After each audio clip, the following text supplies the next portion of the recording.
was out on the West Coast trying to make a buck, and things didn't work out.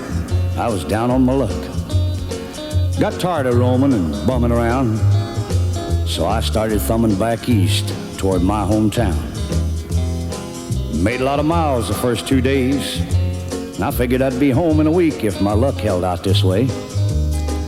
But the third night I got stranded way out of town at a cold, lonely crossroads. Rain was pouring down.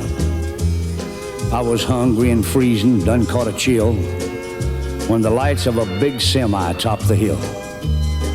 Lord, I sure was glad to hear them air brakes come on. And I climbed in that cab where I knew it'd be warm. At the wheel sat a big man. He weighed about 210. He stuck out his hand and said with a grin, "Big Joe's the name." I told him mine, and he said the name of my rig is Phantom 309. Well, I asked him why he called his rig such a name. He said, "Son, this old Mac can put 'em all to shame. There ain't a driver or a rig a-running any line that's seen nothing but taillights from Phantom 309. Well, we rode and talked the better part of the night when the lights of a truck stop came in sight. He said, "I'm sorry, son, this is as far as you go, 'cause I gotta make a turn just on up the road." Well, he tossed me a dime as he pulled her in low and said, "Have yourself a hot cup on old Big Joe." When Joe and his rig roared out into the night, in nothing flat, he was clean out of sight. Well, I went inside and ordered me a cup, told the waiter Big Joe was setting me up. Oh, you could have heard a pin drop. It got deathly quiet, and the waiter's face turned kind of white.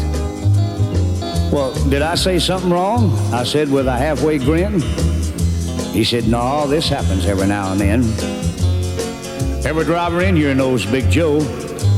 But son, let me tell you what happened about 10 years ago. At the crossroads tonight where you flagged him down, there was a busload of kids a-coming from town.